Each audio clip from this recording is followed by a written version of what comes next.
Көктем келіп күн жылығанымен жылыту маусымы әлі аяқталған жоқ. Осыған байланысты Мақтаарал аудандық төтенше жағдайлар бөлімінің мамандары тұрғындарды қауіпсіздік шараларын қатаң сақтауға шақыруда. Мамандардың айтуынша, дәл осы кезеңде пешті пайдалану, газ құрылғылары мен электр жылытқыштарын қолдану кезінде қауіпсіздік талаптарын елемеу түрлі төтенше жағдайлардың әкелуі мүмкін. Әсіресе улы газбен улану мен тұрмыстық өрттердің алдын алу басты назарда. Құрметті Мақтаарал ауданы тұрғындары мен қонақтары, Мақтаарал ауданы төтенше жағдайлар бөлімі Қазақ газ аймақ акционерлік қоғамы қызметкерлері мен газ инспекция мамандарымен бірге күнделікті тұрғын үйлерді аралау жұмыстары жүргізуде. Қазіргі таңда өздеріңізге белгілі күн суып, жылыту маусымы жалғасын табуда.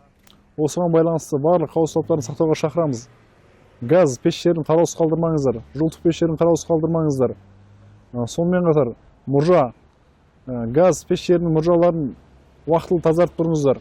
Газа сигнализаторлардың қосылып тұрғанына мән беріңіздер.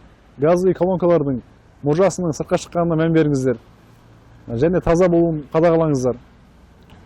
Өрт болған жағдайда 101 және 112 нөміріне хабарласыңыздар. Сонымен қатар тұрмыстық өрт қауіпсіздіктерін сақтауға да шақырамыз. Электр сымдарын қараусыз қалдырмаңыздар. Осы мақсатта құтқарушылар тұрғын үйлерді аралап түсіндіру жұмыстарын жүргізуде. Олар пештің ақаусыз жұмыс істеуін тексеріп, желдету жүйесінің дұрыс болуын қадағалауды ескертеді. Сонымен қатар электр құрылғыларын шамадан тыс жүктемеуге және балаларды қараусыз қалдырмауға кеңес береді.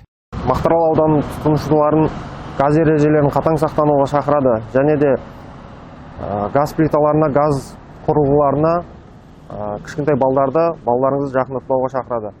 Газ ережелерін қатаң сақтаңыздар. Айта кету керек, қарапайым қауіпсіздік ережелерін сақтау арқылы көптеген төтенше жағдайлардың алдын алуға болады. Мамандар тұрғындарды өз қауіпсіздігіне бейжай қарамауға шақырады. Жалпы жылыту кезеңінде сақтық шаралары адам өмірі мен денсаулығын қорғаудың басты кепілі. Сондықтан әрбір тұрғын қауіпсіздік талаптарын қатаң сақтауы тиіс. Аллаберген Құлжа, Ғани Оралбайұлы, ақпарат, Мақтаарал ауданынан.